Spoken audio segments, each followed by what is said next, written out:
early on, these emails would go out, like the character team, and they'd send these videos, and they'd show like what they can now do with the eyes, or what they can like now get sweat happening on the skin. I'm just like, this is ridiculous, and kind of super rad. Hey, brother! Watch out! To see what Uncharted on a next-gen console is going to look like, that was a question we just had to find out for ourselves. I think the biggest design thing that came out of the new hardware was literally just the bigger spaces. We have bigger levels than we've ever had before. Maybe 10 times the size, at least, of explorable space. The challenge for us is, and the thing that's been super hard, is like, how do we give you more choices and make the pacing feel just as intense as when things have been more linear for us? It does introduce challenges as far as telling a very specific story. Well, you still have point A to point B, you just have different branches now to get there. So you've got 3 or 4 different ways to get there, but you still have to get there. Now, the complexity comes in that every one of those ways has to be thought out and well designed. And we were able to kind of stick by kind of a core tenet of, I think, of what Naughty Dog's art is all about, which is this handcrafted, this very hand-placed, this very, very directed, every step along the way, kind of composition of art. We let you have a lot of choices, but it's like, it's moving forward at a very fast pace. Cut right! Wait, don't worry, I got this! I don't got this! We've been able to make the world so much bigger than we've ever been able to make before, and then also, at the same time, improve the detail of any one area. So we've increased the density of detail and the size of the world all at the same time. So with larger worlds comes larger possibilities, and larger possibilities usually mean more detail. In fact, that's one of the things that we're really shooting for in this game is a higher level of detail on the PlayStation 4 and the experience for our gamers. So the resolution involved in that requires a lot more work and a lot more thought and a lot more time. It's not just, any old dirt will do. It's a very specific dirt, and how wet is that dirt? How many pebbles are pushing up in that dirt? And you take that consideration and you apply it to everything. One of the things that I think improved the most from Uncharted 3 to Uncharted 4 is texture resolution. Bigger texture means more detail. The new hardware just allows us to achieve what we've been trying to achieve the whole time, and that's just believability and complexity.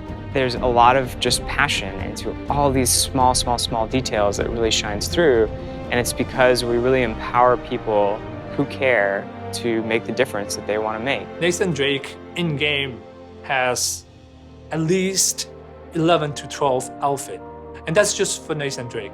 Think about, we have Elena, we have Nadine, we have Rafe, we have Sully, we have Drake's brother. Everything suddenly needs a level of thought and scrutiny that we didn't have to do before. It makes a much more rich experience, a much more immersive experience, but it takes a lot of time.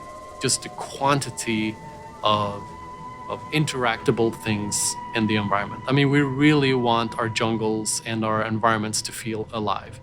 And being able to have hundreds and hundreds of objects that can be destructible and it's moving around. It impacts gameplay in that, your cover can be destroyed, so you have to move around more.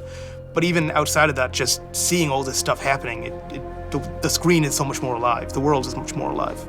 Everyone here respects the craft of making a video game, and that why shouldn't every part of this game be the best thing, the best art, the best, have design really be like serious, considered design and crafted experience for the player.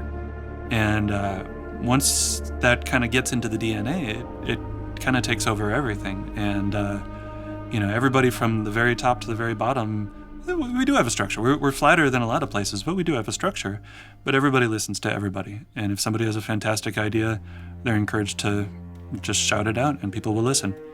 That feedback, it's welcome and it's encouraged, and we want that because that kind of format is ultimately going to challenge all of us and challenge everybody to say, like, can we do better? What's most important is when you stand back and you look at the whole, and when you're running through the level and you're experiencing and playing through the gameplay, the environments, the characters, the art, it's all there to just support the experience. It shouldn't stand out as the experience.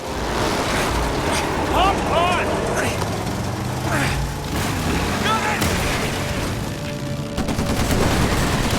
Here, take this! It's really an interesting challenge. Like if we do our job right, hopefully people are not going, wow, that's great animation. They're just engrossed and they're believing it. I think we lost him. Hey, Nate, we can never, ever come back to this city. Add it to the list. The biggest change we've had in Uncharted 4 would be the use of the head cams and the facial markings, facial animation. For the first 3 games, this has always been hand animated.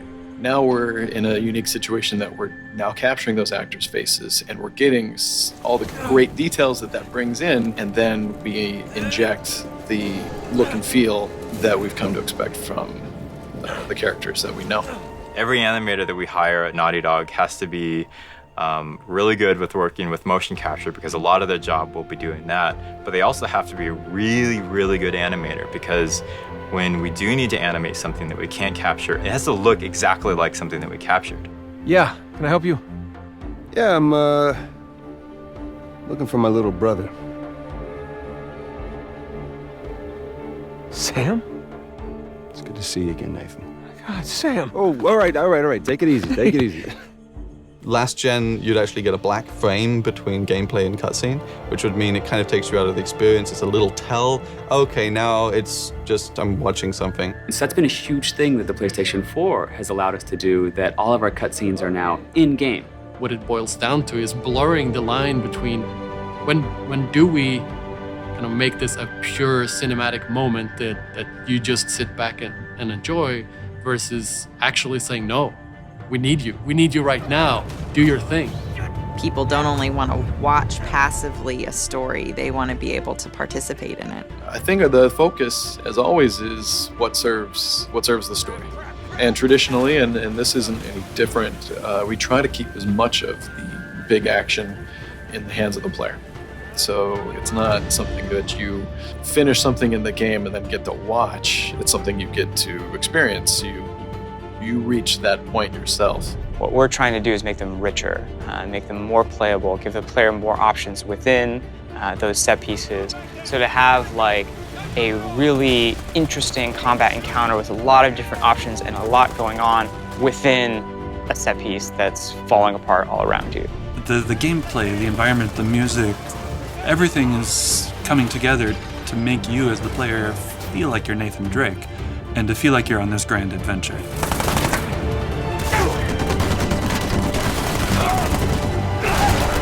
من أجل اللاعبين